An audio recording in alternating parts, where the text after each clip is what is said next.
Presiden Joko Widodo memerintahkan Panglima TNI, Kapolri, dan juga Ketua Satgas COVID-19 untuk menindak tegas pelanggar pembatasan sosial berskala besar, termasuk di dalamnya pelaku kerumunan massa. Menurut Jokowi, penegakan hukum protokol kesehatan penting untuk menjaga kepercayaan masyarakat terhadap pemerintah dalam penanganan pandemi COVID-19. Keselamatan rakyat adalah hukum tertinggi. Dan pada masa pandemi ini telah kita putuskan pembatasan sosial, termasuk di dalamnya adalah pembubaran kerumunan. Jadi jangan hanya sekedar himbauan-himbauan saja, tapi harus diikuti dengan pengawasan dan penegakan aturan secara konkret di lapangan. Kerumunan massa di acara Rizik Syihab pada akhir pekan lalu berujung pada pemanggilan polisi terhadap Gubernur DKI Jakarta, Anies Baswedan. Pada Selasa siang, orang nomor 1 di DKI Jakarta ini memenuhi panggilan Polda Metro Jaya. Diperiksa lebih dari 9 jam untuk dimintai klarifikasi atas dugaan pelanggaran Undang-Undang Karantina Kesehatan terkait kerumunan, Gubernur DKI Jakarta Anies Baswedan akhirnya meninggalkan Polda Metro Jaya. Anies menyebut ia menjawab 33 pertanyaan yang kemudian dijabarkan menjadi 23 halaman laporan.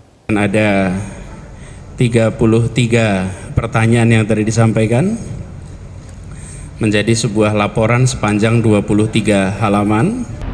Polisi meminta klarifikasi Anies berdasarkan laporan masyarakat. Laporan diterima karena ada dugaan terjadinya peristiwa tindak pidana dengan tidak mematuhi penyelenggaraan kekarantinaan kesehatan. Kerumunan massa di acara Rizik Syihab mendapat sorotan karena mengabaikan protokol kesehatan dan tanpa menjaga jarak. Padahal masih di tengah wabah virus corona. Jadi tahapannya adalah saat ini penyelidikan. Penyelidikan itu untuk menjawab satu hal, ada atau tidak ada pidana. Pertanyaannya kepada para penyelenggara pemerintahan, bagaimana ketentuannya? Ada yang dilanggar tidak dengan acara itu? Kalau memang ada yang dilanggar, maka telah terjadi pidana. Tindak pidana pelanggaran kekarantinaan diatur di Undang-Undang Nomor 6 Tahun 2018. Ancaman hukumannya diatur di pasal 93 mulai dari pidana penjara sampai denda 100 juta rupiah. Bukan hanya Anies Baswedan, dalam waktu dekat polisi juga akan memanggil penyelenggara acara yakni Rizik Syihab. Menko Kemaritiman dan Investasi Luhut Binsar Panjaitan menjelaskan bahwa kerumunan merupakan salah satu penyebab klaster COVID-19. Karena itu ia meminta agar seluruh elemen masyarakat termasuk pejabat negara untuk bisa mematuhi protokol kesehatan.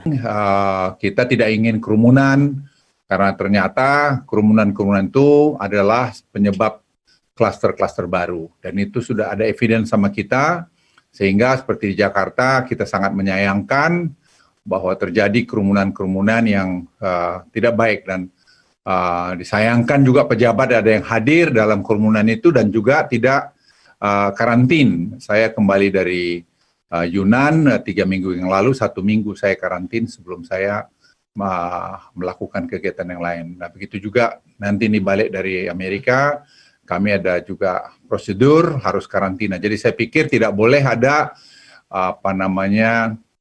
dispensasi pada siapapun yang balik dari, terutama dari negara-negara yang dianggap bermasalah.